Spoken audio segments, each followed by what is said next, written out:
শুভ দর্শক মণ্ডলী, আপনাদের সবাইকে আমন্ত্রণ জানাচ্ছি ডিবেট ফর ডেমোক্রেসির আয়োজনে ইসিবি পাবলিক পার্লামেন্ট শিরোনামে আমাদের আজকের এই ছায়া সংসদ বিতর্ক প্রতিযোগিতায়। আজকের এই বিতর্ক প্রতিযোগিতায় বিতর্কিকরা কথা বলবে বর্তমান প্রেক্ষাপটে অটো পাস নিয়ে যে সিদ্ধান্ত নিয়েছে সরকার, এবং সেই সিদ্ধান্তের আলোকেই আজকে দুটি দল সরকারি ও বিরোধী দল হিসাবে প্রতিযোগিতায় অংশগ্রহণ করবে। প্রতিযোগিতায় সরকারি দল হিসাবে অংশগ্রহণ করছে আব্দুল কাদের মোল্লা সিটি কলেজ নরসিংদী থেকে আগত। এই দলের বিতর্কিকরা সরকারি দল হিসাবে তাদের বক্তব্য প্রদান করবে। অন্যদিকে ঢাকার দল ঢাকা সিটি কলেজ বক্তব্য প্রদান করবে প্রতিযোগিতার বিরোধী দল হিসাবে। আসুন দর্শক মণ্ডলী, আমরা পরিচিত হয়ে নিই আমাদের আজকের এই ছায়া সংসদে বিতর্কিকদের সাথে। সরকারি দল আব্দুল কাদের মোল্লা সিটি কলেজের বিতর্কিকরা হচ্ছে মাননীয় প্রধানমন্ত্রী ও সংসদ নেতা সাদিয়া জাহান, মাননীয় ছায়ামন্ত্রী মোস্তাফিজুর রহমান, মাননীয় সরকার দলীয় সংসদ সদস্য রোবায়াত হোসেন রিফাত। বিরোধী দল ঢাকা সিটি কলেজের বক্তারা হলো মাননীয় বিরোধী দলীয় নেতা রিদওয়ানুল্লাহ মুহসিন, মাননীয় বিরোধী দলীয় উপনেতা উম্মে সুহাদ এবং মাননীয় বিরোধী দলীয় সংসদ সদস্য তাহমিদ জাওয়াদ। আজকের এই প্রতিযোগিতায় যে 5 জন সম্মানিত বিচারক বিচার কার্য সম্পাদন করবে, এবার তাদের সাথে আপনাদের আমি পরিচয় করিয়ে দিই। আমাদের সাথে সম্মানিত বিচারক হিসেবে রয়েছেন প্রাক্তন বিতার্কিক ও উন্নয়ন যোগাযোগ বিশেষজ্ঞ ডক্টর এস.এম. মোর্শেদ, রয়েছেন লেখক ও নাট্যকার অধ্যাপক আবু মোহাম্মদ রইস। আজকের অন্য আরেকজন বিচারক 71 টিভি সিনিয়র রিপোর্টার সাংবাদিক শারমিন নীরা। আরেকজন সম্মানিত বিচারক হচ্ছেন বাংলাদেশ এডুকেশন রিপোর্টার্স ফোরামের সভাপতি ও চ্যানেলের বিশেষ প্রতিনিধি সাংবাদিক মোস্তফা কামাল মল্লিক। সর্বশেষ বিচারক শেরেবাংলা কৃষি বিশ্ববিদ্যালয়ের অধ্যাপক ও কৃষি রসায়ন বিভাগের চেয়ারম্যান ডক্টর তাজুল ইসলাম চৌধুরী তুহিন। বিতর্ক অনুষ্ঠানটি পর্যবেক্ষণ করে আমাদের আজকের এই ছায়া সংসদে বিতর্কিকদের বক্তব্যের আলোকে বক্তব্য প্রদান করবার জন্য আমাদের সাথে সম্মানিত প্রধান অতিথি হিসেবে উপস্থিত রয়েছেন ঢাকা বিশ্ববিদ্যালয়ের মাননীয় উপাচার্য অধ্যাপক ডক্টর মোহাম্মদ আখতারুজ্জামান স্যার। আমরা সবাই তালি দিয়ে স্যারকে অভিনন্দন জানাই। আমাদের সম্মানিত প্রধান অতিথি অধ্যাপক ডক্টর মোহাম্মদ আখতারুজ্জামান স্যারের বক্তব্য শুনবো আমাদের আয়োজনের একেবারে শেষে। শুরু করছে আমাদের আজকের ছায়া সংসদ। শুরুতেই আজকের ছায়া সংসদের মাননীয় সংসদ নেতা তথা প্রধানমন্ত্রী সাদিয়া জাহানকে তার প্রস্তাব উত্থাপন এবং উত্থাপিত প্রস্তাবের আলোকে বক্তব্য প্রদান করবার জন্য অনুরোধ করছি। সাগর মহাসাগর সীমানা পেরিয়ে করোনার হিংস্র থাবায় ক্ষত বিক্ষত পুরো বিশ্ব। লাশের পরে লাশ, স্বজন হারানোর আর্তচিৎকার আর হাহাকার। যেখানে পিতার মৃতদেহটিকে জাপটে ধরে চিৎকার করে বলার সুযোগ হয়নি, বাবা আমি তোমাকে ভীষণ ভালোবাসি। যেখানে ক্রেন দিয়ে লাশের পরে লাশ নিয়ে দাফন করতে হয়েছে, কখনো নিয়ম মানা হয়েছে, কখনো তাও হয়নি। যেখানে আমাদের কোমলমতি শিক্ষার্থীদের শিক্ষা, স্বাস্থ্য, নিরাপত্তা হুমকির মুখে, সেই বাস্তবতায় দাঁড়িয়ে যে প্রস্তাবটি উত্থাপন করতে যাচ্ছি তা হলো বর্তমান প্রেক্ষাপটে অটোপাস প্রদান উত্তম সিদ্ধান্ত। মাননীয় স্পিকার, আপনাকে ধন্যবাদ। সরাসরি সংজ্ঞায়নে চলে যাচ্ছি। বর্তমান প্রেক্ষাপট বলতে করোনা সংক্রমণের এই চরম মর্মান্তিক সময়কে বোঝাচ্ছি। অটোপাস বলতে প্রচলিত মূল্যায়ন পরীক্ষা ছাড়া উত্তীর্ণের বিষয়টি, এবং উত্তম সিদ্ধান্ত বলতে সকল বিকল্প সিদ্ধান্তের চেয়ে সময় উপযোগী, গ্রহণযোগ্য এবং নিরাপদ সিদ্ধান্তটিকে বোঝাচ্ছি। মাননীয় স্পিকার, কেন আমরা বলছি অটোপাস প্রদান একটি উত্তম সিদ্ধান্ত? কারণ 1, শিক্ষার্থীদের জীবন ও নিরাপত্তার চেয়ে পরীক্ষা কখনোই গুরুত্বপূর্ণ নয়। 2, সেশন জট নিরসনের মাধ্যমে শিক্ষার্থীদের ভবিষ্যৎ সুরক্ষিত হয়েছে। 3, আন্তর্জাতিক সংস্থাসমূহের নির্দেশনা মানা হয়েছে এবং এটি একটি বিজ্ঞানভিত্তিক ও বাস্তবসম্মত পদ্ধতি। মাননীয় স্পিকার, তাই আমরা বলছি অটোপাস একটি উত্তম সিদ্ধান্ত। মাননীয় স্পিকার, এখন পর্যন্ত পুরো বিশ্বে প্রায় 23 লাখ এবং বাংলাদেশে প্রায় 9,000 মানুষের প্রাণহানি ঘটেছে। আমার দেশের ডাক্তার, নার্স, গণমাধ্যম কর্মী, পুলিশ প্রশাসন সহ যারা সম্মুখ সারির যোদ্ধা ছিলেন, তাদের আত্মত্যাগ, তাদের প্রাণদানকে আমরা সম্মান জানাই। আজকে সংসদের বিরোধী দল সহ সবাইকে বলবো, আসুন আমরা তাদের সেলুট জানাই।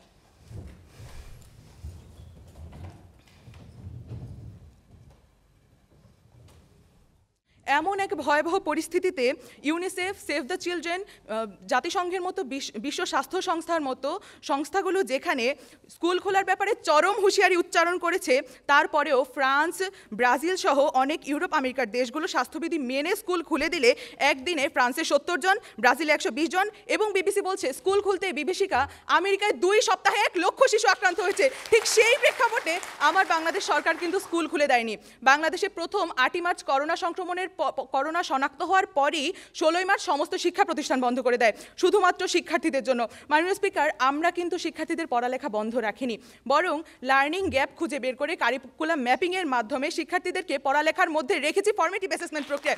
মাননীয় স্পিকার, আমার দেশ সর্বপ্রথম বিশ্বে সবচেয়ে দ্রুততম সময়ে বন্ধের মাত্র 11 দিনের মাথায় 29শে মার্চ থেকে শুরু করে টেলিভিশন ক্লাস। মাননীয় স্পিকার, শুধুমাত্র শিক্ষার্থীদের কথা ভেবে।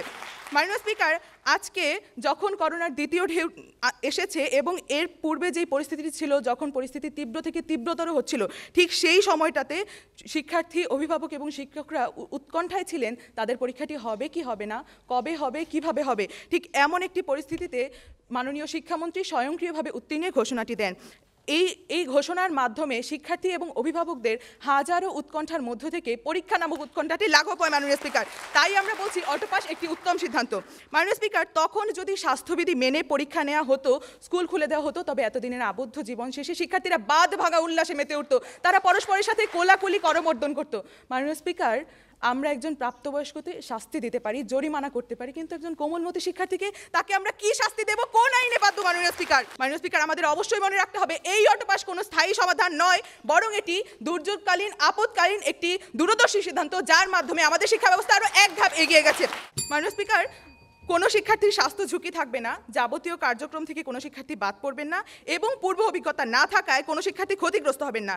এই তিনটি ক্ষেত্র বিবেচনা করে 14 লক্ষ শিক্ষার্থীর উচ্চশিক্ষার প্রসারে, তাদের মানসিক হীনম্মন্যতা থেকে উত্তরণের প্রয়াসে এবং শিক্ষা ব্যবস্থাকে সচল রাখার প্রত্যয়ে, সর্বোপরি জীবনের স্বার্থে, জীবিকার স্বার্থে এই বর্তমান প্রেক্ষাপটে অটোপাস প্রদান একটি উত্তম সিদ্ধান্ত। মাননীয় স্পিকার, এই দূরদর্শী সিদ্ধান্তের মাধ্যমে আমরা কিন্তু 4.5 কোটি শিক্ষার্থীকে নিরাপদে রাখতে পেরেছি। মাননীয় স্পিকার, আমাদের অবশ্যই মনে রাখতে হবে আমরা আমাদের দেশের শিশুদের নিরাপত্তাকে প্রথম প্রাধান্য হিসেবে গ্রহণ করেছি এবং এরই ভিত্তিতে আমরা অটোপাস প্রদানের সিদ্ধান্তটি গ্রহণ করেছি। মাননীয় স্পিকার, যখন এই করোনা সংক্রমণের সময়টি কেটে যাবে, ইতিমধ্যেই আমাদের দেশে ভ্যাকসিন চলে এসেছে, ভ্যাকসিনেশনের আওতায় আমরা শিক্ষা সংশ্লিষ্ট সকলকে নিয়ে আসবো এবং করোনা সংক্রমণের এই সময়টি কেটে গেলে অবশ্যই আমাদের শিক্ষার্থীরা তাদের বিদ্যালয়ে ফিরে যাবে। শিক্ষার্থীদের জন্য তাদের সবচাইতে পছন্দের জায়গা যে বিদ্যালয়টি, সেই বিদ্যালয়ে তারা ফিরে যেতে পারবে এবং আমরা সেই প্রত্যাশাটি করছি। মাননীয় স্পিকার, আমরাও চাই আমার দেশের শিক্ষার্থীরা মেধার স্বাক্ষর রাখুক জায়গায় জায়গায়, তাই আমরা চাচ্ছি এই প্রস্তাবটি এই সংসদে গৃহীত হোক। এবার আহ্বান করবো আমাদের আজকের ছায়া সংসদে মাননীয় বিরোধী নেতা রেদওয়ানুল্লাহ মুহসিনকে। মাননীয় স্পিকার, আজকে এই প্রস্তাবের আমরা এই সংসদে এই প্রস্তাবের চরম বিরোধিতা করছি এবং আমরা বিশ্বাস করি বর্তমান প্রেক্ষাপটে অটোপাস প্রদান কখনো একটি সঠিক সিদ্ধান্ত নয়। কেন সঠিক সিদ্ধান্ত নয়? আজকে মাননীয় প্রধানমন্ত্রী তার বক্তব্যে বলে গেলেন যে তারা 4.5 কোটি শিক্ষার্থীকে নিরাপদে রাখতে পেরেছেন। কীভাবে নিরাপদে রাখতে পেরেছেন? তারা এদেরকে অ্যাসাইনমেন্টের নামে প্রতি সপ্তাহে একদিন স্কুলে জড়ো করছেন এবং সেই জায়গা থেকে কোনো রকম স্বাস্থ্যবিধি মানা হচ্ছে না, সেই জায়গায় কিভাবে তাদের সুরক্ষা নিশ্চিত করছেন। এবার সেই 4.5 কোটি বাদে দেশে যে বাকি 12.5 কোটি মানুষ রয়েছে, তাদের কি করলেন আজকে আমাদের সরকার? আমাদের এই সরকার এই 12.5 কোটি মানুষকে তারা পোশাক কারখানাগুলো খুলে দিলেন, তারা প্রত্যেকটি জায়গায় জায়গায় করোনা সংক্রমণ কমার আগেই তারা সব অফিস আদালত খুলে দিলেন, কিন্তু তারা বললেন না, আমি তো শিক্ষার্থীদের জন্য কলেজ খুলবো না, আমি তো তাদেরকে অটোপাস দিব। আমরা বিশ্বাস করি যখন আপনারা এই ধরনের একটি সিদ্ধান্ত নেন, তখন আপনারা ওই শিক্ষার্থীদের সঙ্গে আপনারা ছেলে খেলা করেন, তাদের গলায় আপনি অটোপাসের নামে একটি অভিশাপ ঝুলিয়ে দেন। স্পিকার, সরকার যখন করোনা নিয়ন্ত্রণে প্রাথমিকভাবে ব্যর্থ হয় এবং যখন এই বর্তমান একটি পরিস্থিতিতে সঠিক এবং সময়োপযোগী সিদ্ধান্ত নিতে ব্যর্থ হয়, যখন তারা মহামারী পরবর্তী একটি শিক্ষানীতি প্রণয়নে ব্যর্থ হয়, তখনই তারা অটোপাসের মতো সিদ্ধান্তে যায়। মাননীয় স্পিকার, দেখুন, আইয়ুব খান একজন স্বৈর শাসক, তার শাসনামলেও আমরা 2 বার শিক্ষাবর্ষ পরিবর্তন করতে পেরেছিলাম, কিন্তু তারা আজকে বলছেন যেখানে সারা পৃথিবী 1 বছর পিছিয়ে গেছেন, কিন্তু তারা শিক্ষাবর্ষ পরিবর্তন করতে পারবেন না, তারা এই বছরেই তারা অটোপাসটি দিবেন। আমরা কি চাইলে পারতাম না? যেহেতু আমরা আইন করে আমরা যেহেতু আইন করে অটোপাস দিতে পেরেছি, আমরা কি আইন করে 1 বছর পিছিয়ে যেতে পারতাম না, যেখানে সারা বিশ্ব পিছিয়ে গেছে? 11ই জানুয়ারি 2021 একদিনে করোনা শনাক্ত হয়েছে 910 জন, 31শে জানুয়ারি 2021 করোনা শনাক্ত হয়েছে 477 জন, এবং প্রতিদিন গত সেপ্টেম্বর মাস থেকে করোনা শনাক্তের হার দিন দিন কমছে। মাননীয় স্পিকার, আমাদের দেশে 18 বছরের নিচে মৃত্যুর হার মাননীয় স্পিকার 1.5%। মাননীয় স্পিকার, আপনি যেখানে সব প্রাপ্তবয়স্কের জন্য সব কার্যক্রম খুলে দিচ্ছেন, তাদের স্বাস্থ্যবিধির কোনো খোঁজ খবর রাখছেন না। যে শিক্ষার্থী আজকে সবচেয়ে কম পরিমাণে আজকে করোনার প্রতি ইফেক্টেড হতে পারে, সেই শিক্ষার্থীদেরকে আজকে আপনি ক্ষতির মুখে ঠেলে দিচ্ছেন। তাদের জীবনকে, তারা যখন চাকরি পর্যায়ে যাবে, তাদের যখন ভর্তি পরীক্ষা নেওয়া হয়, মাননীয় স্পিকার, আমরা দেখেছি যে বিশ্ববিদ্যালয়গুলো ভর্তি পরীক্ষা ঠিকভাবে নেওয়ার পরিকল্পনা করতে পারছে না, কারণ একটি বড় অংশ মাননীয় স্পিকার GPA 5 পেয়েছে, এবং সেখান থেকে যেহেতু GPA 5টি 3 বছর এবং 5 বছর আগে একটি পরীক্ষা, যেই পরীক্ষার মাধ্যমে কোনো মূল্যায়ন সম্ভব না, সেই পরীক্ষার মাধ্যমে একটি জিপিএ যখন দেওয়া হয়, বিশ্ববিদ্যালয়গুলো তখন ভয় পায় এই জিপিএর ভিত্তিতে ভর্তি পরীক্ষা দেওয়ার সুযোগ দেওয়ার জন্য। মাননীয় স্পিকার, আমরা যে স্বাস্থ্যবিধি মেনে পরীক্ষার কথা বলছি, এই স্বাস্থ্যবিধি মেনে পরীক্ষাগুলোর উদাহরণ আমরা দেখি। মাননীয় স্পিকার, আর্মিতে যেই জয়েন্ট প্রক্রিয়া হয়, মাননীয় স্পিকার, ISSB পরীক্ষা, হাজার হাজার শিক্ষার্থী ISSB পরীক্ষা দিচ্ছে, আপনার সরকার সেখানে কি করছে?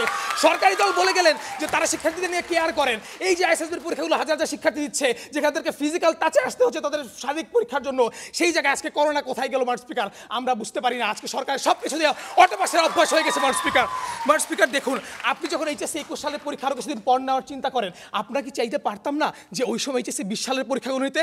আমরা কি চাইলে পারতাম যেখানে আপনি 18 মাস থেকে বইমেলা খুলে দেওয়ার চিন্তা করেন মাননীয় স্পিকার? মাননীয় স্পিকার ছাত্রছাত্রীরা হ্যাং আউট করে মাননীয় স্পিকার, চিল করে চিল, কিন্তু সেই সময় মাননীয় স্পিকার তারা সাজেক কক্সবাজার ঘুরতে যায়। আপনার কোনো মাথা ব্যথা থাকে, আপনি পর্যটন স্পট বন্ধ করতে পারেন না বিশ্বের অন্যান্য দেশের মতো। আপনার পর্যটন স্পটে ছাত্রছাত্রীরা ইচ্ছা মতো যায় মাননীয় স্পিকার, আপনি কন্ট্রোল করতে পারেন না। কিন্তু আপনি সর্বশেষে কি করেন মাননীয় স্পিকার? আপনি বলেন যে আপনি এইচএসসি অটো পাস দিবেন মাননীয় স্পিকার।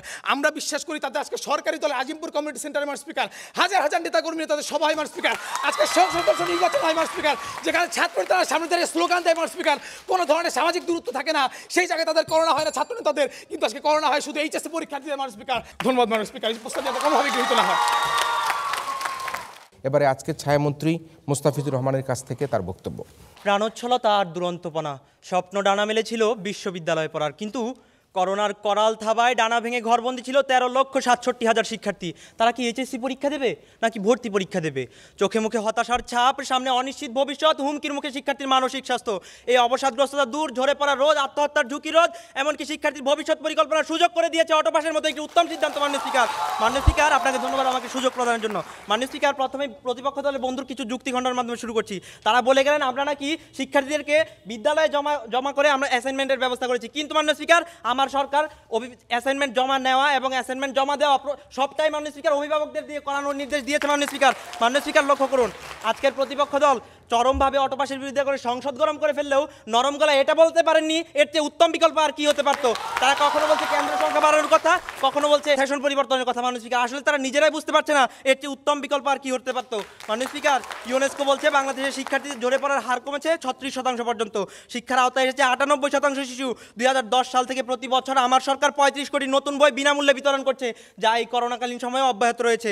তাছাড়া টেকসই শিক্ষানীতি, আপৎকালীন শিক্ষানীতি, কারিগরি শিক্ষার প্রসার সহ রেখেছে ইলার্নিংয়ের ব্যবস্থা, শিক্ষক বাতায়ন, কিশোর বাতায়ন, কারিগরি শিক্ষার 4টি অ্যাপ্লিকেশন, এখন পর্যন্ত বিভিন্ন মাধ্যমে প্রায় 95,000 ভিডিও কন্টেন্ট আপলোড করা হয়েছে। মাননীয় স্পিকার, এত শত আয়োজন শুধুমাত্র আমার শিক্ষার্থীদের জন্য। মাননীয় স্পিকার, এই মহামারীকালীন সময়ে যেন একটি শিক্ষার্থীও ঝরে পড়ে না যায়। মাননীয় স্পিকার, মাননীয় স্পিকার, আজকে যদি স্বাস্থ্যবিধি মেনে পরীক্ষা নেওয়া হতো আর তাতে যদি একজন শিক্ষার্থীও সংক্রমিত হতো কিংবা মৃত্যুবরণ করতো, তার দায় কে নিত? মাননীয় স্পিকার, ওই সংক্রমিত পরীক্ষার্থীর বাকি পরীক্ষারই কি হতো? ওর মূল্যায়নই বা কিভাবে করা হতো? তখন হয়তো সবশেষে তার জন্য অটোপাসই রয়ে যেত। মাননীয় স্পিকার, তখন আজকের বিরোধী দল কথা কয়েছে বুদ্ধিজীবীরা সরকারের সমালোচনায় মুখে ফেনা তুলতেন, এমন বৃষ্টি যেদিকে ছাতা সেদিকে নীতিতে যারা বিশ্বাসী তারা আর যাই যাক, দেশের কল্যাণ চায় না, শিক্ষার্থীদের কল্যাণ চায় না। মাননীয় স্পিকার, মাননীয় স্পিকার, তারা সেশন পরিবর্তনের কথা বলে গেলেন। আমরা 1961 সালে আইয়ুব খানের তুগলকি শাসনে দেখেছি সেশন পরিবর্তনের ক্ষেত্রে শিক্ষার্থীদেরকে কোনো শ্রেণীতে পড়তে হয়েছে মাত্র 5 থেকে 6 মাস এবং অন্য একটি শ্রেণীতে পড়তে হয়েছে 1.5 বছর। আজকে যদি আমার সরকার সেশন পরিবর্তন করতো, তাহলে আমরা যখন স্বাভাবিক পরিস্থিতিতে যেতাম আমাদের অবস্থা হতো আইয়ুব খান তুগলকি শাসনের মতো। মাননীয় স্পিকার, তখন আজকের বিরোধী দল আমাদেরকে তুগলকি শাসক হিসেবে চিহ্নিত করে ক্ষমতায় যাওয়ার পায়তারা করছিল। মাননীয় স্পিকার, কিন্তু আমার দূরদর্শী সরকার তাদেরকে সেই সুযোগ দিচ্ছে না বিধায় আজকে তারা কোমর বেঁধে অটোপাসের বিরোধিতায় এসেছে। মাননীয় স্পিকার, প্রথম আলোর রিপোর্ট বলছে গত 3 বছরে আত্মহত্যার শিকার হয়েছে 150 জন শিক্ষার্থী শুধুমাত্র পরীক্ষায় আশানুরূপ ফলাফল না পাওয়ার কারণে। মাননীয় স্পিকার, কিন্তু আমার সরকারের এই দূরদর্শী সিদ্ধান্তে এমন কোনো নজির কি রয়েছে? মাননীয় স্পিকার, না মাননীয় স্পিকার, বরং আমার সরকারের এই দূরদর্শী সিদ্ধান্তে বরাবরের মতো এবারও রাখা হয়েছে ফলাফল পুনর্নিরীক্ষণের ব্যবস্থা। অর্থাৎ আমার সরকার শিক্ষার্থীদের নিরাপত্তা ও স্বার্থকে সবার ঊর্ধ্বে রেখে বিবেচনা করেছে। মাননীয় স্পিকার, লক্ষ্য করুন মাননীয় স্পিকার, এই ভয়াবহ পরিস্থিতিতে ইউএসএ, নেদারল্যান্ড, ফ্রান্স, ব্রাজিল সহ পরীক্ষা নেওয়ার সিদ্ধান্ত তারা বাতিল করতে বাধ্য হয়েছে। মাননীয় স্পিকার, তাছাড়া মাননীয় স্পিকার, নরওয়েতে হায়ার সেকেন্ডারিতে সকল জাতীয় পরীক্ষা বাতিল ঘোষণা করে পরবর্তী শ্রেণীতে উত্তরণ করা হয়েছে। ব্রিটেনে জিসিএসইএস, এএস, এ লেভেল এবং অনুরূপ বৃত্তিমূলক পরীক্ষা সাবধানতার সাথে মূল্যায়ন করে পরবর্তী শ্রেণীতে উত্তরণ করা হয়েছে। মাননীয় স্পিকার, যার প্রেক্ষিতে বৈশ্বিক পরিস্থিতি বিবেচনায় বলছি মাননীয় স্পিকার, আমরা বলছি অটোপাসের সিদ্ধান্ত অবশ্যই একটি উত্তম সিদ্ধান্ত। মাননীয় স্পিকার, লক্ষ্য করুন, রাষ্ট্রে স্বাস্থ্যবিধি অনেক জোরদার। ঘোষণা হলো পরীক্ষার, প্রথম পরীক্ষার পরই জানতে পারলাম আমার করোনা পজিটিভ। তারপর একে একে আমার বাবা, মা, ভাই, এমনকি ছোট বোনটিও রক্ষা পেল না করোনার করাল গ্রাস থেকে। হাসপাতালের বেডেই আমার মাথায় আকাশ ভেঙে পড়লো যখন শুনলাম আমার বাবা মা চলে গেছে না ফেরার দেশে। শত চেষ্টা করেও শেষ দেখাটি দেখতে পারিনি। মাননীয় স্পিকার, বলছিলাম ব্রাজিলের সে হতভাগ্য ডগলাস ডিয়াসের কথা, যাকে সরকারের একটি ভুল সিদ্ধান্তের স্টিগমা সারা জীবন বয়ে বেড়াতে হবে।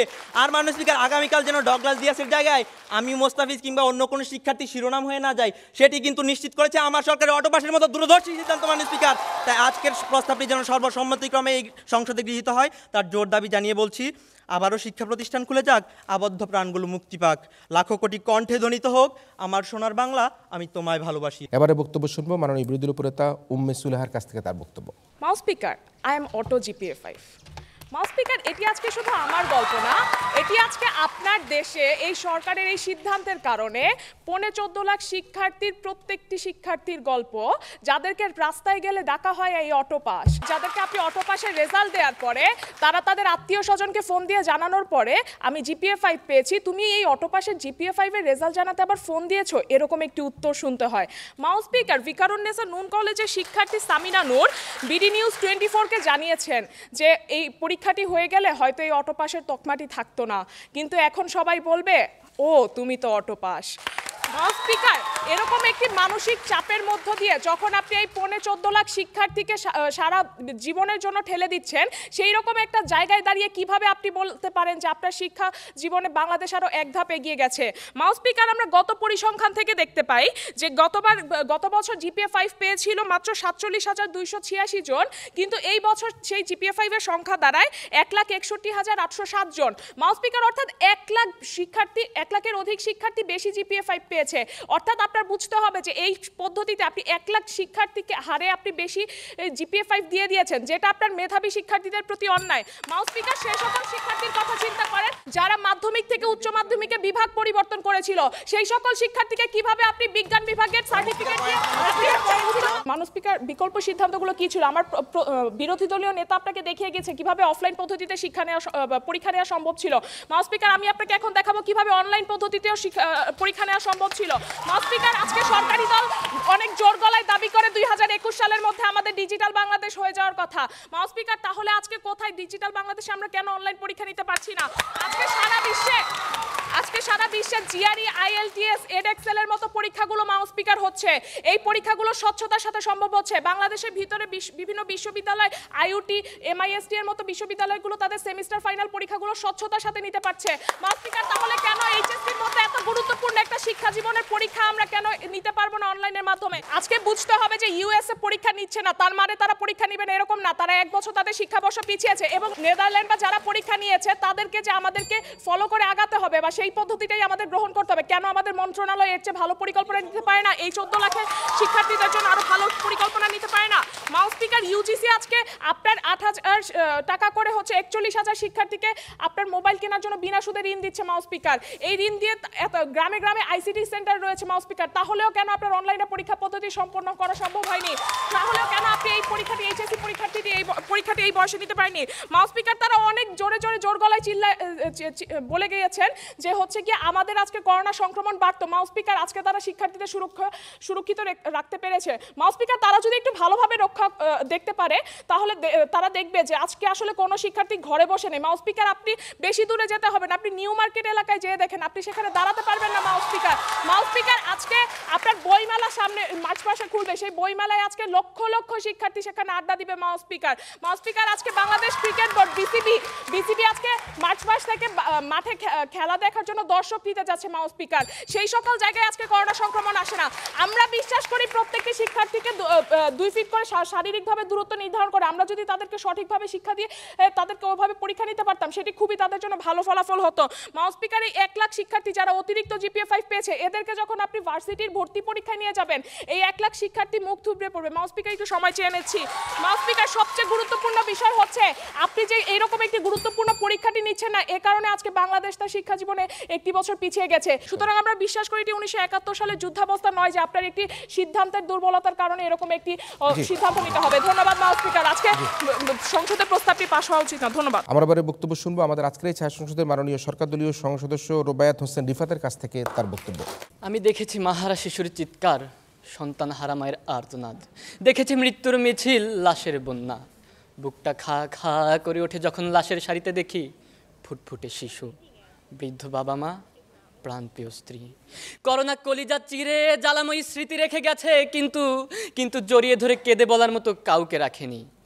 ফ্রান্স, ইতালি, যুক্তরাষ্ট্র থেকেও যদি আমরা শিক্ষা না নেই, তবে ধিক্কার জানাই মানবতাকে, আমাদের বলার কিছু নেই। ধন্যবাদ মাননীয় স্পিকার, এই দুর্বিষহ প্রেক্ষাপটে আমাকে শিক্ষায় অটো পাস নিয়ে কিছু বলার সুযোগ প্রদানের জন্য। মাননীয় স্পিকার, স্কুল বন্ধ থাকলে যেমন পড়ালেখার ছন্দ হারিয়ে যায়, ঠিক তেমনি নতুন বইয়ের গন্ধে কিন্তু সেই ছন্দটি ফিরে আসে। আর ঠিক সেই কারণে করোনার শত বাধার চ্যালেঞ্জ মোকাবেলা করে বরাবরের মতো এবছর মাননীয় স্পিকার প্রধানমন্ত্রীর নির্দেশে প্রায় 4 কোটি শিক্ষার্থীর হাতে পৌঁছে গেছে 35 কোটি নতুন বই। মাননীয় স্পিকার, তা সম্ভব হয়েছে অটো পাসের মতো সময়োপযোগী এবং যুক্তিযুক্ত সিদ্ধান্ত গ্রহণের ফলেই। মাননীয় স্পিকার, আমার সরকার কিন্তু মাননীয় স্পিকার কোভিড-19 পরিস্থিতি বিবেচনায় স্বাস্থ্যবিধি মেনে শিক্ষা প্রতিষ্ঠান পুনরায় চালু করার নির্দেশনা প্রদান করেছে। মাননীয় স্পিকার, মাননীয় প্রধানমন্ত্রী সংসদে নিজে বলেছেন আগে শিক্ষার সাথে সংশ্লিষ্ট সকলকে করোনা ভাইরাসের ভ্যাকসিন নিশ্চিত করতে হবে। মাননীয় স্পিকার, কেন তিনি এই কথা বলেছেন? তিনি চেয়েছেন শিক্ষার্থীদের শিক্ষার পাশাপাশি তাদের স্বাস্থ্যগত ঝুঁকিকে বেশি গুরুত্ব দিয়েছেন মাননীয় স্পিকার। মাননীয় স্পিকার, অনেক শিক্ষার্থী, মাননীয় স্পিকার তিনি বলে গেলেন কর্মসংস্থানের কথা। আমি বলছি অনেক শিক্ষার্থী এইচএসসির পর মাননীয় স্পিকার সেনা, নৌ, বিমান বাহিনী সহ বিভিন্ন কর্মসংস্থানে যোগ দিয়ে তাদের পরিবারের হাল ধরতে চায়। মাননীয় স্পিকার, এই অটো পাসের সিদ্ধান্তের কারণেই কিন্তু সেই সুযোগটি তারা পাচ্ছে। মাননীয় স্পিকার, যেখানে পুরো বছর জুড়ে বঙ্গবন্ধু শেখ মুজিবুর রহমানের জন্মশত বার্ষিকী অনুষ্ঠানের পালনের কথা ছিল, সেখানে মাননীয় প্রধানমন্ত্রী স্বয়ং নিজে সকল অনুষ্ঠান বন্ধ ঘোষণা করেছেন। কেন এই বন্ধ ঘোষণা? মাননীয় স্পিকার, মাননীয় প্রধানমন্ত্রী শেখ হাসিনা বারবার প্রমাণ করেছেন সত্যি তিনি মাদার অফ হিউম্যানিটি, সত্যি তিনি মানবতার মা। মাননীয় স্পিকার, এইচএসসি পরীক্ষার ফলাফল ঘোষণার পর মাননীয় প্রধানমন্ত্রী নিজে পুরো জাতির প্রতি অনুরোধ করে বলেছেন, উনি বলেছেন কটূক্তির কথা। মাননীয় স্পিকার, আমি বলছি পুরো জাতির প্রতি অনুরোধ করে বলেছেন মাননীয় প্রধানমন্ত্রী ফলাফল নিয়ে কেউ বিরূপ মন্তব্য করবেন না, শিক্ষার্থীদের হতাশায় ফেলবেন না। মাননীয় স্পিকার, জাতীয় বিশ্ববিদ্যালয়ের উপাচার্য অধ্যাপক ডক্টর হারুনুর রশিদ বলেছেন অটো পাস শিক্ষার্থীদের জীবনে বিরূপ প্রভাব ফেলবে, এ কথাটি সম্পূর্ণ ভিত্তিহীন। মাননীয় স্পিকার, তিনি বলেছেন মেধাবী শিক্ষার্থীরা কাঙ্ক্ষিত স্থানে যাবেই, এক্ষেত্রে সরকার দায়িত্বশীলতারই পরিচয় দিয়েছেন। মাননীয় স্পিকার, জগন্নাথ বিশ্ববিদ্যালয়ের উপাচার্য ডক্টর মিজানুর রহমান বলেছেন অটো পাস একটি সায়েন্টিফিক ও ভ্যালিড পদ্ধতি। মাননীয় স্পিকার, তিনি বলেছেন শিক্ষার্থী ও অভিভাবকদের মনস্তাত্ত্বিক সংকটে ভোগার কোনো কারণ নেই। মাননীয় স্পিকার, যেখানে শিক্ষার্থী, শিক্ষাবিদ, অভিভাবক, গবেষক এবং যারা প্রথমে অটো পাস নিয়ে প্রশ্ন তুলেছিল তারাও কিন্তু মাননীয় স্পিকার করোনার এই সার্বিক পরিস্থিতির বিবেচনায় বলছে অটো পাস একটি উত্তম সিদ্ধান্ত। তাহলে মাননীয় স্পিকার বিরোধিতা করছে কারা? মাননীয় স্পিকার, আমার সরকার 4টি বিশ্ববিদ্যালয় ব্যতীত সকল বিশ্ববিদ্যালয়কে গুচ্ছ পদ্ধতিতে পরীক্ষা নেওয়ার আহ্বান জানিয়েছেন এবং তারা গুচ্ছ পদ্ধতিতে পরীক্ষাও নিবে। এই পরীক্ষাটি কেন মাননীয় স্পিকার? যেন শিক্ষার্থীরা এক জায়গা থেকে আরেক জায়গায় গিয়ে যেন করোনায় আক্রান্ত না হয়। মাননীয় স্পিকার, এই শিক্ষার্থীর জন্য বারবার ফর্ম কিনে টাকা নষ্ট না করে সেজন্য কিন্তু এই সিদ্ধান্ত, এবং এটিও সম্ভব হয়েছে অটো পাসের মতো সিদ্ধান্ত গ্রহণের পরে। মাননীয় স্পিকার, এইচএসসি ফলাফল মূল্যায়নের টেকনিক্যাল কমিটিতে ছিলেন ঢাকা বিশ্ববিদ্যালয়, বুয়েট, জাতীয় বিশ্ববিদ্যালয় সহ শিক্ষা এবং স্বাস্থ্য অধিদপ্তরের গুরুত্বপূর্ণ ব্যক্তিরা। মাননীয় স্পিকার, আমি এখানে সংবাদকর্মীরা আছেন, মাননীয় স্পিকার তাদের অনুরোধ করেই বলবো যে আপনারা পরীক্ষা ছাড়াই পাস, সবাই পাস, এ ধরনের তির্যক মন্তব্য দিয়ে শিরোনাম করে শিক্ষার্থীদের আর কষ্ট দিবেন না। মাননীয় স্পিকার, ব্র্যাকের গবেষণায় বলা হয়েছে ভবিষ্যৎ অনিশ্চয়তার জন্য বাংলাদেশ গত সেপ্টেম্বর পর্যন্ত বাল্য বিবাহ বেড়েছে 75%। মাননীয় স্পিকার, যেখানে ভবিষ্যৎ অনিশ্চয়তা ছিল সেখানে কিন্তু অটো পাস প্রদানের মাধ্যমে আমরা ভবিষ্যৎকে নিশ্চয়তা দিয়েছি এবং সে কারণে কিন্তু বাল্য বিবাহ বৃদ্ধির রুখে গিয়েছে। মাননীয় স্পিকার, অনিশ্চয়তার জন্য শিক্ষার্থী ঝরে পড়ার সম্ভাবনা বন্ধ করে দিয়েছে এই অটো পাসের সিদ্ধান্ত। মাননীয় স্পিকার, নতুন শিক্ষার্থী ভর্তির সুযোগ করে দিয়েছে এই অটো পাসের সিদ্ধান্ত। মাননীয় স্পিকার, মাধ্যমিক ও উচ্চ মাধ্যমিক সেশন জট তীব্র হওয়ার সংখ্যা উড়িয়ে দিয়েছে এই অটো পাসেরই সিদ্ধান্ত। মাননীয় স্পিকার, নিচের স্তরের অর্থাৎ জেএসসি এবং এসএসসি পরীক্ষার গুরুত্ব আগে শিক্ষার্থীর কাছে ছিল না, কিন্তু এখন এই অটো পাস প্রদানের মাধ্যমে জেএসসি এবং এসএসসি পরীক্ষার গুরুত্ব শিক্ষার্থীরা সঠিকভাবে বুঝতে পারবে। মাননীয় স্পিকার, এই অটো পাসের সিদ্ধান্তের কারণেই মাননীয় স্পিকার যা সুস্পষ্টভাবে প্রমাণ করে অটো পাস একটি যুক্তিযুক্ত এবং উত্তম সিদ্ধান্ত ছিল। তাই মাননীয় স্পিকার, এই সংসদে এই প্রস্তাবটি গৃহীত হওয়ার জোর দাবি রেখে বলতে চাই আবার যাব স্কুলে, শিক্ষাঙ্গনে উল্লাস করব, খেলাধুলায় দুরন্তপনায় মেতে উঠব, বন্দি জীবনের হতাশা ভুলে। ধন্যবাদ মাননীয় স্পিকার, ধন্যবাদ সবাইকে। আমরা এবারে বক্তব্য শুনবো আমাদের আজকের ছায়া সংসদের মাননীয় বিরোধী দলীয় সদস্য তাহমিদ জাওয়াদের কাছ থেকে তার বক্তব্য। মানুষ হতেই মানুষ আসে, বিরুদ্ধতার ভিড় বাড়ায়। তুমিও মানুষ, আমিও মানুষ, তফাৎ শুধু শির দাঁড়ায়। সরকারের আজকে সেই শির দাঁড়াইলে মানুষ স্পিকার, যেই সরকার আজকে এইচএসসিকে অটো পাস দিল সেই সরকারই 3 মাস পর থেকে অ্যাডমিশন টেস্ট নিবে, তখন শিক্ষার্থীদের জীবনের ঝুঁকি থাকে না মানুষ স্পিকার। যেই সরকার শিক্ষার্থীদেরকে অ্যাসাইনমেন্টের নাম করে স্কুলে নিয়ে যাচ্ছে, তাদের মৃত্যু ঝুঁকির মধ্যে ফেলে দিচ্ছে, সেই সরকারই দাবি করে শিক্ষার্থীদেরকে অটো পাস দিলেই হচ্ছে শুধুমাত্র তাদের জীবন রক্ষা হবে, অন্য কোনোভাবে জীবন রক্ষা হবে না মানুষ স্পিকার। তাদের কথা মতে করোনা ভাইরাস শুধুমাত্র এইচএসসির পরীক্ষার হলেই আছে মানুষ স্পিকার। আমরা আপনাকে দেখে গেছি বাংলাদেশে বিশ্ববিদ্যালয় আছে স্কুল আছে, কলেজ আছে। আপনি চাইলেই আপনি পরীক্ষার হল সংখ্যা বাড়িয়ে দিতে পারতেন, আপনি চাইলেই অনলাইনে পরীক্ষা নিতে পারতেন। আজকে যেখানে সেনাবাহিনীর পরীক্ষাতে সরাসরি ফিজিক্যাল টাচে আসতে হচ্ছে, সেখানে আপনি 6 ফিট দূরত্ব নিশ্চিত করতে পারতেন না মানুষ স্পিকার।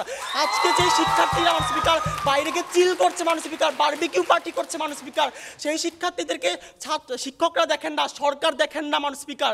তারা সেখানে মিলিত হবে এবং সেখানে করোনাভাইরাসে আক্রান্ত হওয়ার ঝুঁকি সবচেয়ে বেশি মানুষ স্পিকার। ঠিক যেই মুহূর্তে আপনি আপনার সিভিল সার্জন, আপনার জেলা প্রশাসক, আপনার পুলিশ বাহিনী থাকা সত্ত্বেও আপনি শিক্ষার্থীদের 6 ফুট দূরত্ব নিশ্চিত করে পরীক্ষা নিতে পারবেন না, ঠিক সেই মুহূর্তে আপনি একটা ব্যর্থ সরকারে পরিণত হবেন মাননীয় স্পিকার। মাননীয় স্পিকার, তাদের আরেকটা যুক্তি হচ্ছে যে তারা মানসিক চাপ থেকে মুক্তি দিতে এটা করছে মাননীয় স্পিকার। সম্পূর্ণ মিথ্যা কথা মাননীয় স্পিকার। আজকের মাধ্যমে মানসিক চাপটা আরো বেশি বাড়বে মাননীয় স্পিকার। আজকে আমার কলেজের আমার বড় বোন জারিন তাসনিম যখন মিষ্টির দোকানে গিয়ে মিষ্টি কিনতে চায়, মিষ্টির দোকানদার তাকে বলে তুমি তো অটো পাস, তোমাকে কি মিষ্টি বিক্রি করবো মাননীয় স্পিকার। বিংশ শতাব্দীর শুরুর দিকে যখন কিনা যক্ষা ভাইরাসে সিডিসি রিপোর্ট অনুযায়ী বলছি, এই যে মাননীয় স্পিকার রিপোর্ট, যেখানে কিনা হচ্ছে প্রতি 7 জনে 1 জন মারা যেত, ঠিক সেই মুহূর্তে আপনি স্কুল বন্ধ রাখেন নাই। ঠিক সেই মুহূর্তে আপনি হচ্ছে বিংশ শতাব্দীর শুরুর দিকে হচ্ছে আপনি স্কুল খোলা মাঠে স্কুল নিয়েছেন। অধ্যাপক ডালবেল এবং অধ্যাপক ভিদাল আপনাকে বলেছেন যে আপনি যদি খোলা মাঠে স্কুল কিংবা হচ্ছে খোলা পরিবেশে স্কুল খুলতে পারেন, সেখানে শিক্ষার্থীদের 2টা লাভ হবে। প্রথমত, একাডেমিক পরীক্ষার পাশাপাশি তারা হচ্ছে বাইরের পরিবেশ থেকে নিজেদের মানসিক অবসাদটা তুলে ফেলতে পারবে এবং দ্বিতীয়ত তাদের শিক্ষাটা নিশ্চিত হবে। আপনি শিক্ষার্থীদের কথা শুনবেন না, আপনি শিক্ষকদের কথা শুনবেন না, আপনি বিরোধী দলের কথা শুনবেন না, আপনি অধ্যাপকদের কথা শুনবেন না, আপনি বিশেষজ্ঞদের কথা শুনবেন না, আপনি তাহলে কার কথা শুনবেন মাননীয় স্পিকার? এই যে মানসিক চাপের বিষয়টা মাননীয় স্পিকার, আসলে সরকার জানে 18, 19, 20 বছরে যারা, তারাই সরকারের অনাচার দুর্নীতি নিয়ে কথাবার্তা বলে, তারাই হচ্ছে সরকারকে চাপে রাখে। এই জন্য সরকার তাদেরকে পাল্টা মানসিক চাপ দিতে আজকে অটোপাসে দিচ্ছে, যাতে তাদের মুখ বন্ধ থাকে, তারা চাপের মধ্যে থাকে এবং কোনো কথা বলতে না পারে মাননীয় স্পিকার। আপনাকে করোনা ভাইরাসের আজকে বয়স ভিত্তিক পার্থক্য দেখায় মাননীয় স্পিকার। আজকে নবজাতক থেকে শুরু করে 20 বছর তাদের সংক্রমণের হার মাত্র 7% এবং বাকি 93% মাননীয় স্পিকার 30 বছরের ঊর্ধ্বে। অর্থাৎ এই যে 7% শিক্ষার্থী, আপনি এই 7% শিক্ষার্থী মাত্র আক্রান্ত হয়েছে। 18 বছর যারা, তাদের ইমিউন সিস্টেম এমনিতেই ভালো, আপনি তাদেরকে খোলা মাঠে ছাড়তে পারেন, বারবিকিউ পার্টি করতে ছাড়তে পারেন, অ্যাসাইনমেন্ট আনতে পাঠাতে পারেন, কিন্তু পরীক্ষা শুধুমাত্র নিতে পারেন না মাননীয় স্পিকার। মাননীয় স্পিকার, যেটা বলে গেলাম যে এখন হচ্ছে মানুষই কওমি মাদ্রাসার ব্যাপারটা মাননীয় স্পিকার, এবং শিক্ষা গুরুত্বহীনতার ব্যাপারটা। সরকার আজকে অফিস খুলে দিয়েছে, আদালত খুলে দিয়েছে, ট্যুরিস্ট স্পটও খুলে দিয়েছে মাননীয় স্পিকার, এমনকি চিড়িয়াখানাও খুলে দিয়েছে মাননীয় স্পিকার। তারা এই সব কিছু খুলে দিয়েছেন, শুধুমাত্র শিক্ষা প্রতিষ্ঠান খুলেন নাই। এর মাধ্যমে সরকারি দল এটাই প্রমাণ করে গেল শিক্ষা তাদের কাছে একটা গুরুত্বহীন বিষয়, শিক্ষাকে তারা গুরুত্ব দিতেই জানেন না মাননীয় স্পিকার। মাননীয় স্পিকার, কওমি মাদ্রাসার কথা আসি। কওমি মাদ্রাসায় ঠিক যেই মুহূর্তে আবাসনে 10 লাখের মতো শিক্ষার্থী আপনি আবাসনে রেখে ক্লাস করাতে পারেন, তাদের একজনে আক্রান্ত হলে পুরো কওমি মাদ্রাসায় সকলে আক্রান্ত হবে। আপনার নেতৃত্ব কওমি মাদ্রাসার জননী, তাই না? তো সেই জননী হচ্ছে যখন আপনার কওমি মাদ্রাসার নজর রাখতে পারেন না, আপনি 16 কোটি টাকাতে একটা পর্দা কিনতে পারেন, কিন্তু তার 1 কোটি টাকাতে শিক্ষার্থীদের অনলাইন ব্যবস্থা করতে পারেন না। অর্থাৎ আপনি এতটাই ব্যর্থ যে আপনি আজকে কোনো সিদ্ধান্তে পৌঁছাতে পারছেন না। এই কারণে মনে করি এই প্রস্তাব সংসদে কোনোভাবেই গ্রহণযোগ্যতা রাখে না মানুষকে। আমাদের এখানে সম্মানিত প্রধান অতিথি হিসেবে উপস্থিত রয়েছেন আমাদের ঢাকা বিশ্ববিদ্যালয়ের মাননীয় উপাচার্য অধ্যাপক আখতারুজ্জামান স্যার, এবং তিনিও তার বক্তব্য দিবেন। তবে তার আগে আমরা যুক্তি খণ্ডন পর্বে আবারও 2টি দলের দলনেতাদের বক্তব্য শুনে নিই, এবং সেই কারণে সর্বপ্রথমে আমি আহ্বান করছি মাননীয় বিরোধী নেতা রিদওয়ান উল মুহসিনকে এই পর্যায়ে তার বক্তব্য প্রদান করবার জন্য। মাননীয় স্পিকার, সরকারি দল আজকে বিশ্বাস করে আবেগ দিয়ে একটি প্রস্তাব পাশ করানো যায়, আমরা দেখাবো কিভাবে তথ্য দিয়ে একটি প্রস্তাব পাশ করতে হয়। মাননীয় স্পিকার, তারা আজকে 3 জনই আবেগ দেখিয়ে গেলেন যে অনেক শিশুর লাশ পড়ে থাকবে রাস্তায় রাস্তায়। আজকে আমাদের দলীয় সাংসদ সদস্য আপনাকে দেখিয়ে গিয়েছেন যে কিভাবে করোনা শনাক্তের হার 18 বছরের নিচে অনেক কম এবং এদের মৃত্যু হারও একদম শূন্যের কোঠায়। মাননীয় স্পিকার, তারা সেদিকে নজর দিলেন না। আজকে তারা বললেন সোনার বাংলায় 1000 লাশ কারা চায়, আমরা দেখাই সোনার বাংলায় 1000 লাশ কারা চায়। যারা হচ্ছে করোনার 3 মাস পরে মাননীয় স্পিকার পোশাক গার্মেন্টসগুলো খুলে দেয় মাননীয় স্পিকার, তারা আজকে লাশের মিছিল চায় মাননীয় স্পিকার। যারা হচ্ছে আজকে দিন মজুরদেরকে মাননীয় স্পিকার ছুটি দেয় না, যারা হচ্ছে আজকে সরকারি অফিস আদালতগুলোতে আজকে দূরত্ব নিশ্চিত করতে পারে না, আজকে যারা অন্যান্য টুরিস্ট স্পটগুলো বন্ধ করতে পারে না, আজকে যারা আজকে যারা এয়ারপোর্টে একটি নতুন স্ক্যানার মেশিন লাগাতে পারে না, তারাই হচ্ছে আজকে মানুষ স্পিকার সোনার বাংলায় হাজার হাজার লাশ চায় মানুষ স্পিকার তারা বলে গেলেন যে হচ্ছে এই যে অটোপাসের ফলে তাদের যে মানসিক অবস্থার উন্নতি হচ্ছে। আমরা আপনাকে দেখিয়েছি মানুষ স্পিকার, এই যে অটোপাসের ফলে তাদেরকে যে নিয়মিত কটাক্ষগুলো শুনতে হচ্ছে মানুষ স্পিকার। একটি তথ্য বলে মানুষ স্পিকার, ঢাকা মহানগর মহিলা কলেজের মানুষ স্পিকার 65 জন শিক্ষার্থীর বছর বিয়ে হয়ে যাচ্ছে মানুষ স্পিকার অটোপাসের ফলে। কেন মানুষ স্পিকার? কারণ হচ্ছে অটোপাসের ফলে বাবা মারা মনে করে এই রেজাল্টের কোনো মূল্য নেই, বাবা মারা মনে করে তারা বিশ্ববিদ্যালয়ে চান্স হবে এই লাখ লাখ শিক্ষার্থীর ভিড়ে। ঠিক তখনই দেখা যায় যে বাবা মারা তাদের সন্তানদেরকে মূল্যায়ন করে না, এবং তখন আপনার অসংখ্য নারী নেতৃত্ব ঝরে পড়ে মানুষ স্পিকার। এখান থেকে একটা মাদার অফ হিউম্যানিটি আসতে পারতো না মানুষ স্পিকার? অবশ্যই পারতো মানুষ স্পিকার। আমরা বিশ্বাস করি এই যে মানুষ স্পিকার আজকে সরকার যদি সংসদে শুধু পদ্মা সেতুকেই প্রশ্ন করে যেত, তারপরে পদ্মা সেতুও বলতো মানুষ স্পিকার অটোপাস একটি ভুল সিদ্ধান্ত মানুষ স্পিকার। আমরা দেখেছি মানুষ স্পিকার যে এই যে আমরা আপনাকে পুরো বিতর্কে দেখিয়ে গিয়েছি, আমরা অফলাইনে পরীক্ষা নিতে পারতাম, ডিজিটাল বাংলাদেশের গর্ব আপনারা করেন। কোন ডিজিটাল বাংলাদেশ আমরা পেয়েছি যেখানে একটা অনলাইনে পরীক্ষা নেওয়া যায় না মানুষ স্পিকার? আমরা দেখেছি তারা প্রশ্ন করলেন যে কানেক্টিভিটি যদি লস হয় দায় কে নিবে মানুষ স্পিকার? এই যে যাতে নেটওয়ার্ক সম্পূর্ণরূপে আসে মানুষ স্পিকার, যেখানে সারা বিশ্ব এখন ফ্রি ওয়াইফাই চলে মানুষ স্পিকার, আপনার দেশ কেন ইন্টারনেট সেবা নিশ্চিত করতে পারে মানুষ স্পিকার? আপনার দেশ কেন শিক্ষার্থীদের জন্য এই পরিমাণ বাজেট করতে পারে না যাতে তারা মোবাইল বা স্বল্প মূল্যে ডাটা প্যাক, যেটা ইউজিসি করেছে মানুষ স্পিকার, ইউজিসি স্বল্প মূল্যে ডাটা প্যাক কেনার জন্য সব সিম কোম্পানির সাথে মিটিং করেছে, আপনার সরকার কেন পারে না মানুষ স্পিকার? সেই প্রশ্নগুলো মানুষ স্পিকার আপনাদের উত্তর নেই কোনো। আমরা বিশ্বাস করি এই যে মানুষ স্পিকার 3 বছর আগে এবং 5 বছর আগে একটি মূল্যায়ন, যেই মূল্যায়ন আজকে মেধাবী শিক্ষার্থীরা চরম পর্যায়ে অপমানিত হয়েছে। মেধাবী শিক্ষার্থীদের 2 বছরের পরিশ্রমকে আপনি অপমান করেছেন। এই মেধাবীদের অপমানে আজকের এই সংসদে এই প্রস্তাবটি কোনোভাবে গৃহীত যোগ্যতা রাখে না। এবার আমরা বক্তব্য শুনবো মাননীয় প্রধানমন্ত্রী সংসদ নেতা সাদিয়া জাহানের কাছ থেকে তার সর্বশেষ বক্তব্য। মাননীয় স্পিকার, প্রথমেই শুরু করছি বিরোধী দলের কিছু যুক্তি খণ্ডন দিয়ে। মাননীয় স্পিকার, তারা বলে গেছেন কওমি মাদ্রাসাগুলোর কথা, যেখানে মাননীয় শিক্ষামন্ত্রী বলেছেন যে আমার দেশের এতিম দুস্থ শিক্ষার্থীরা যাদের ভাতের অভাব, মাননীয় স্পিকার আমরা তাদের ভাইরাস থেকে মুক্ত রেখেছি। মাননীয় স্পিকার, এই জন্য আমরা কি তাদের ভাতে মেরে ফেলবো? মাননীয় স্পিকার, তারা বলেছেন পোশাক কারখানাগুলো কেন খুলে দেওয়া হয়েছে? মাননীয় স্পিকার, আমার দেশের অর্থনীতিকে সচল রাখার জন্য। মাননীয় স্পিকার, সেই সাথে বলে রাখছি তারা আরেকবার বলে গিয়েছিলেন যে করোনা নিয়ন্ত্রণে সরকার ব্যর্থ। মাননীয় স্পিকার, আমার বাংলাদেশ সারা বিশ্বে করোনা নিয়ন্ত্রণে 20তম অবস্থানে আছে, এবং করোনা নিয়ন্ত্রণে প্রথম অবস্থানে আছে নিউজিল্যান্ড প্রথম অবস্থানে আছে, কিন্তু তারপরও আমরা কিন্তু অর্থনীতিতে নিউজিল্যান্ডের চেয়ে পয়েন্ট বেশি নিয়ে এগিয়ে আছি। মাননীয় স্পিকার, বাংলাদেশ সরকার দক্ষিণ এশিয়ায় শ্রেষ্ঠত্ব অর্জন করেছে শিক্ষা, স্বাস্থ্য, সামাজিক সুরক্ষা এবং অর্থনীতি। এই 4টি খাতে দক্ষিণ এশিয়ায় বাংলাদেশ প্রথম, ব্লুমবার্গ ইউনিভার্সিটির রেজাল্ট অনুযায়ী। মাননীয় স্পিকার, তারা বলেছেন অনলাইন পরীক্ষার কথা। মাননীয় স্পিকার, আমি আমার বক্তব্যে প্রথমেই বলে গেছিলাম যে 3টি ক্ষেত্র বিবেচনা করে আমরা এই অটোপাসটি দিয়েছি। এটি হচ্ছে কোনো শিক্ষার্থীর স্বাস্থ্য ঝুঁকি থাকবে না, যাবতীয় কার্যক্রম থেকে কোনো শিক্ষার্থী বাদ পড়বেন না, এবং পূর্ব অভিজ্ঞতা না থাকায় কোনো শিক্ষার্থী ক্ষতিগ্রস্ত হবেন না। এখন মাননীয় স্পিকার, আমরা যেহেতু বলেছিলাম যাবতীয় কার্যক্রম থেকে কোনো শিক্ষার্থী বাদ পড়বেন না, আমরা ডিজিটাল বাংলাদেশ সেটা ঠিক আছে, কিন্তু কোনো কারণে বিদ্যুৎ সংযোগ যদি কোনো কারণে চলে যায় পরীক্ষার সময়, একটি কারিগরি ত্রুটি হয়, ঠিক সেই সময়টিতে যদি একজন শিক্ষার্থীও পরীক্ষায় উপস্থিত হতে না পারেন, সেই শিক্ষার্থীটির দায়িত্ব কে নেবে? সেই শিক্ষার্থীটির পরীক্ষা কে দিয়ে দেবে? মাননীয় স্পিকার, বাংলাদেশ সরকার বিনামূল্যে বই বিতরণ, বাধ্যতামূলক প্রাথমিক শিক্ষা, উপবৃত্তি কর্মসূচি, টেকসই শিক্ষানীতি প্রণয়ন, আপৎকালীন শিক্ষানীতি প্রণয়ন সহ বিভিন্ন যুগান্তকারী পদক্ষেপ নিয়েছেন, যা মাননীয় মন্ত্রী এবং সাংসদ ইতিমধ্যেই বলে গেছেন। এছাড়া এইচএসসি পরীক্ষার্থীদের ফর্ম পূরণের কিছু টাকাও ফেরত দেওয়া হবে, মাননীয় শিক্ষামন্ত্রী যেটি সংসদে ঘোষণা করেছেন। আরও একটি বিষয় স্পষ্ট করে দিচ্ছি, মাননীয় বিরোধী দলীয় নেতা সার্ভাইভাল অফ দ্য ফিটেস্ট আমরা সবাই জানি, অর্থাৎ মেধাবীরা তারা তাদের যোগ্যতমরা ঠিক স্থানে যাবেই। মাননীয় স্পিকার, অর্থাৎ বিষয়টি যদি অটোপাস হয়, তাদের 2 বছরের পরিশ্রম কিন্তু বৃথা যায়নি। বিশ্ববিদ্যালয় ভর্তি পরীক্ষায় গিয়ে তাদের সেটা দেখানোর সুযোগ রয়েছে। মাননীয় স্পিকার, তারা বলে গেছেন যে এটি যুদ্ধ অবস্থা নয়, মুক্তিযুদ্ধের মতো নয়। মাননীয় স্পিকার, আমরা মুক্তিযুদ্ধের সময় দেখেছি মানুষ শহর ছেড়ে গ্রামে পালিয়ে আশ্রয় নিয়েছে, পাশের দেশে আশ্রয় নিয়েছে, কিন্তু মাননীয় স্পিকার করোনার তো কোনো সীমা নেই। করোনা সেই সুদূর অ্যান্টার্কটিকাতেও পৌঁছে গেছে। মাননীয় স্পিকার, গ্রামগুলোতে ব্যারিকেড দিয়ে রাখা হয়েছে যাতে শহর থেকে মানুষ গ্রামে না আসতে পারে। একজন চিকিৎসক মাকে আমরা দেখেছি তার সন্তানকে স্পর্শ করতে পারছেন না, তিনি শুধুমাত্র করোনা ছড়িয়ে পড়ার ভয়ে। মাননীয় স্পিকার, ঠিক এইরকম পরিস্থিতিতে আমার দেশের শিক্ষাবান্ধব সরকার কিন্তু সিদ্ধান্ত নিয়েছে যে শিক্ষার্থীদেরকে স্কুলে না আনার। যেই মা তার সন্তানকে কোলে নিচ্ছেন না করোনা ছড়িয়ে পড়ার ভয়ে, সেই মায়ের কাছ থেকে আমরা তার সন্তানকে কিভাবে শিক্ষা প্রতিষ্ঠানে নিয়ে আসবো? মাননীয় স্পিকার, ঠিক এমন একটি পরিস্থিতি যখন ছিল, তখনই কিন্তু আমার দেশের সরকার এই সিদ্ধান্তটি নেয়। মাননীয় স্পিকার, আজকে যদি এই প্রস্তাবটি গৃহীত না হয়, তবে প্রশ্নবিদ্ধ হবে সেই পরিস্থিতি। মাননীয় স্পিকার, প্রশ্নবিদ্ধ হবে আমাদের সেই সম্মুখ সারির যোদ্ধাদের উদ্দেশ্য, যে উদ্দেশ্যে তারা আত্মত্যাগ করেছিলেন। তাই মাননীয় স্পিকার, এই প্রস্তাবটি এই সংসদে গৃহীত হওয়ার জোর দাবি রাখে। যে প্রস্তাবটি নিয়ে কথা বলছিলাম সেটি হচ্ছে গিয়ে করোনার এই প্রেক্ষাপটের মধ্যে যখন 10 মাস পার হয়ে গিয়েছিল, ঠিক সে সময় এসে এই যে এসএসসি বা তার সমমানের পরীক্ষার ফলাফল ঘোষণা করাকে আমরা দেখেছি যে সরকারের পক্ষ থেকে এবং আমাদের যারা শিক্ষক শিক্ষার্থী রয়েছে তাদের পক্ষ থেকে বলা হচ্ছে যে এটি একটি অবশ্যই ভালো সিদ্ধান্ত ছিল, উত্তম সিদ্ধান্ত ছিল। কিন্তু তারপর আমরা দেখেছি আমাদের সামাজিক যোগাযোগ মাধ্যম থেকে শুরু করে গণমাধ্যম এবং বিভিন্ন জায়গায় এই অটোপাসের তির্যক, অটোপাসকে নিয়ে তারা নানা রকমভাবে কুমন্তব্য করে তারা বলেছেন না, এটা কোনোভাবেই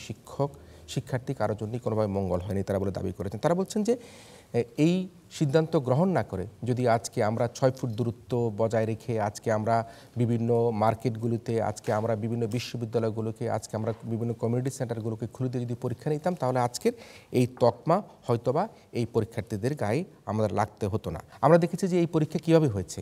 2 পাবলিক পরীক্ষার যে ফলাফল রয়েছে সেই ফলাফলের সমন্বয় করেই কিন্তু আজকে এই পরীক্ষার্থীদের এই ফলাফল দেওয়া হয়েছে। 10 মাস পরে যখন এই ফলাফল দেওয়া হয়, এই ফলাফল দেওয়ার পর উদ্বেগ উৎকণ্ঠার কিন্তু অবসান হয়েছে। কিন্তু সে অবসানটা কিভাবে হয়েছে, কে গ্রহণ করেছে, কে গ্রহণ করেনি, তার চেয়ে বড় কথা হচ্ছে যে এই অবসানটা করেছে। কিন্তু প্রশ্ন হচ্ছে ফল প্রকাশের পরপরই আমরা দেখেছি পরীক্ষা ছাড়া পাস, সবাই পাস, অটো পাস, এ ধরনের নানা মন্তব্য করে পরীক্ষার্থীদেরকে, অভিভাবকদেরকে এক ধরনের প্রশ্নবিদ্ধ করা শুরু হয়ে গিয়েছিল। ঠিক সেই সময় যখন এই টিপ্পনি চলছিল তখন আমাদের কাছে মনে হয়েছে আমাদের এই শিক্ষার্থীদের পাশে আমাদের দাঁড়ানো উচিত, তাদেরকে সাহায্য করা উচিত। তাদেরকে এই টিপ্পনি কেটে তো আমরা আমাদের বর্তমান যে করোনার পরিস্থিতি মোকাবেলা করবার জন্য সরকার, রাষ্ট্র, সারা বিশ্ব যেভাবে চিন্তা করছে সেই চিন্তা চেতনা থেকে তাদেরকে দূরে ঠেলে দেওয়া হচ্ছে। তাদের তো কোনো দোষ নেই, তারা কি করবে?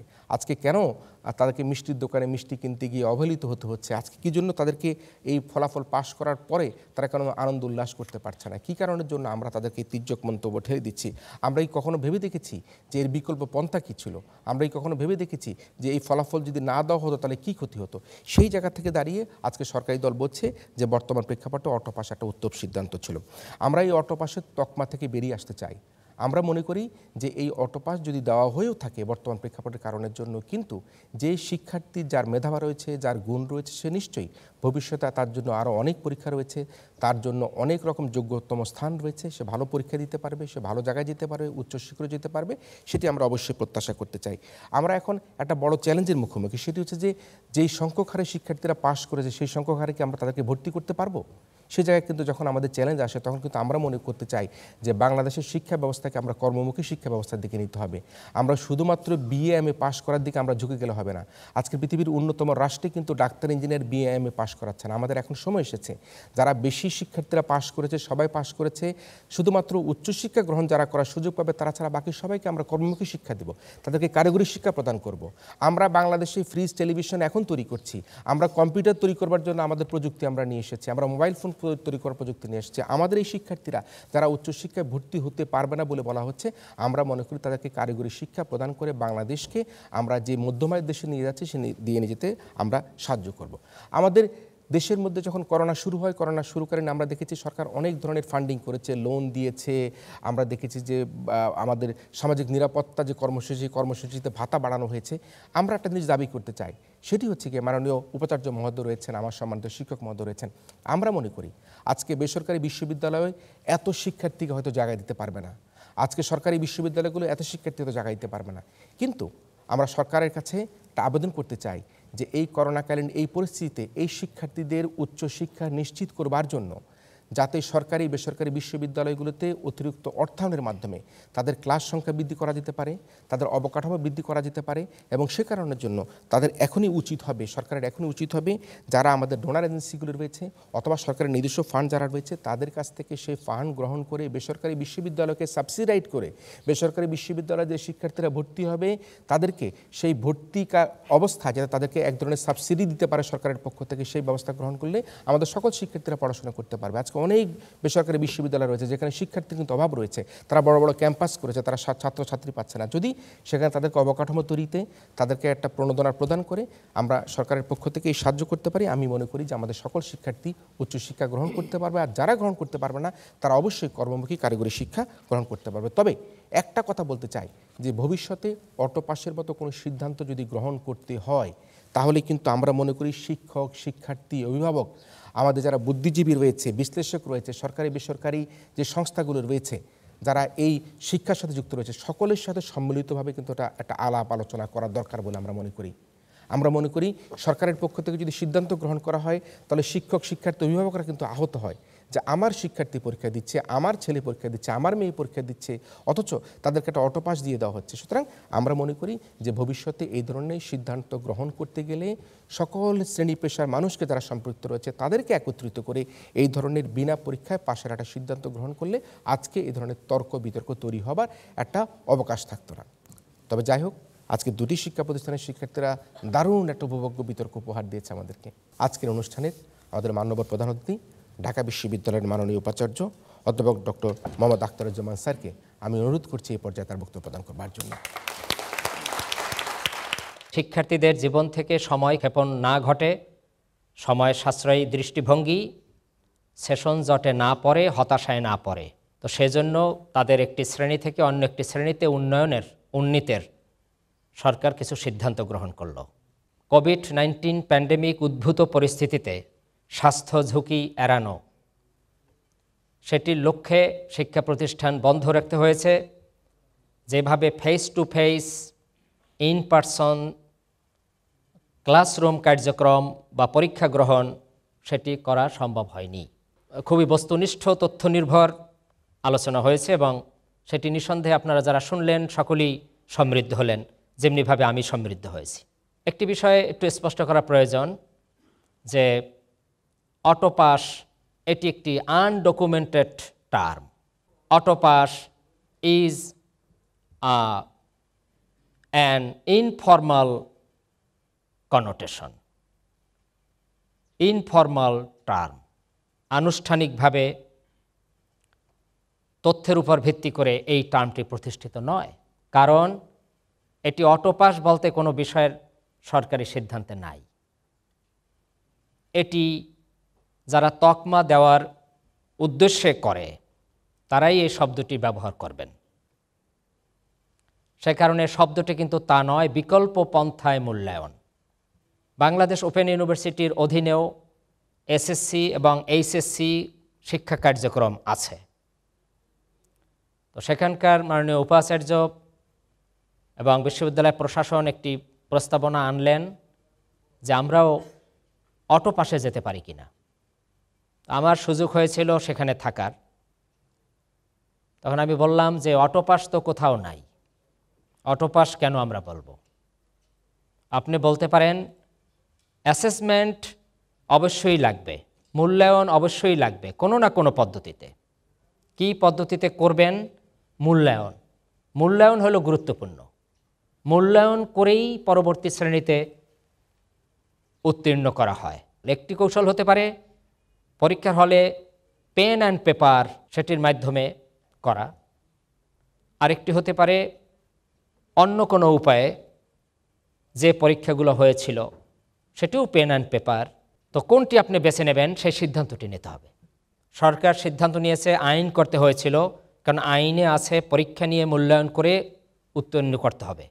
সে কারণে সরকার সংসদেই সিদ্ধান্ত নিতে আইন পরিবর্তন করতে হয়েছে, সংশ্লিষ্ট আইন। ব্যতিক্রম পরিস্থিতি, মহামারী, দুর্ভিক্ষ এরকম কোনো কঠিন পরিস্থিতির মুখোমুখি হলে তখন যেন বিকল্প পদ্ধতিতে ফলাফল প্রদান করে তাদেরকে পরবর্তী শ্রেণীতে উত্তীর্ণ করা যায়। এটি ঠিক একটি লার্নিং গ্যাপ থাকবে, বিশেষজ্ঞরা বলছেন, কারিকুলাম বিশেষজ্ঞরা বলছেন, এবং আমারও ধারণা লার্নিং গ্যাপ থাকবে। এবং সেই লার্নিং গ্যাপের কারণে বিশেষ বর্ষের এই শিক্ষার্থীরা কোনো ধরনের তাদের অর্জনে বাধাগ্রস্ত না হয়, সেজন্য বোধহয় আমাদের ভাবতে হবে। সেই ভাবনাটা কি হতে পারে? সেই ভাবনাটা হতে পারে লার্নিং গ্যাপ মিটিগেশনের জন্য বাড়তি কিছু উদ্যোগ নেওয়া। বিশেষ ব্যবস্থাপনায় যোগ্যতার মাপকাঠিতে এই শিক্ষার্থীরা উঠে যাবে, সেই অ্যাপ্রোচটি সেটি আমাদের লাগবে। সেটি হয়তো বিশ্ববিদ্যালয়েরও লাগবে।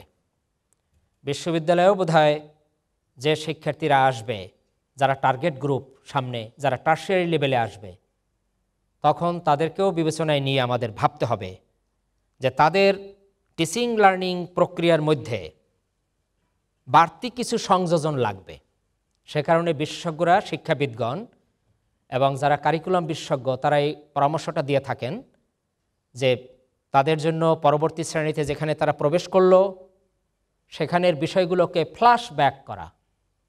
ফ্ল্যাশব্যাক হলো মানে ফিল্মের মতো একটি অবস্থা, যে অন্ততপক্ষে সংক্ষিপ্ত পরিসরে হলেও, সংক্ষিপ্ত সময়ের জন্য হলেও, স্যান্ডউইচ আকারে হলেও তাদেরকে এই লার্নিং গ্যাপটা মিটিগেট করা, কারিকুলামের শিখন ফলের কতটুকু অর্জিত হলো না সেটি মূল্যায়ন করে কিভাবে সেটি ইম্পার্ট করা যায় সেই বিষয়টি বোধহয় এখন ভাবতে হবে। নতুবা যেটি ঘটবে, পরবর্তীতে প্রতিযোগিতামূলক বিশ্বে বিভিন্ন জায়গায় তারা যাতে কোনো ক্রমেই হোঁচট না খায়, তো সে কারণে সে দায়িত্বটিও শিক্ষার্থীর উপরেও বর্তাবে। শিক্ষার্থীকেও বলতে হবে যে আমি ওই কারিকুলাম উপযোগী আমি নিজেকে বিনির্মাণ করব। অভিভাবক এবং প্রাতিষ্ঠানিকভাবে শিক্ষা প্রতিষ্ঠান তাদেরও এই নীতি দর্শনের মধ্যে এই বিষয়টির সংশ্লেষণ, এই বিষয়টির সংযোজন খুবই জরুরি।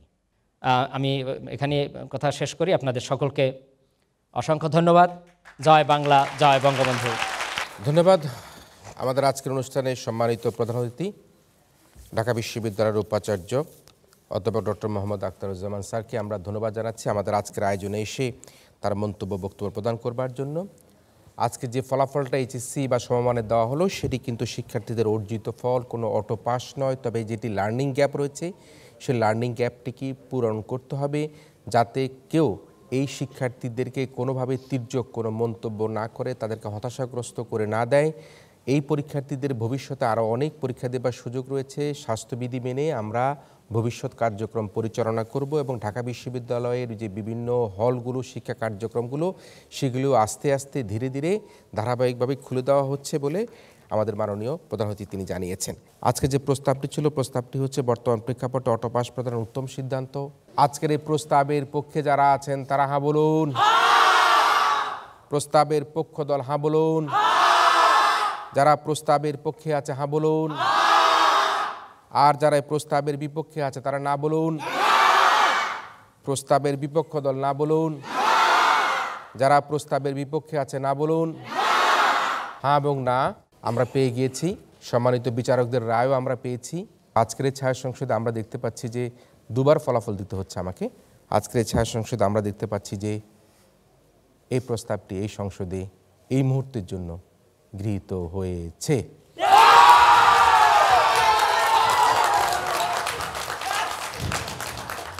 আজকের এই ছায়া সংসদে আমরা দেখতে পাচ্ছি না যুক্ত হয়েছে, না যুক্ত হয়েছে এবং না যুক্ত হয়েছে।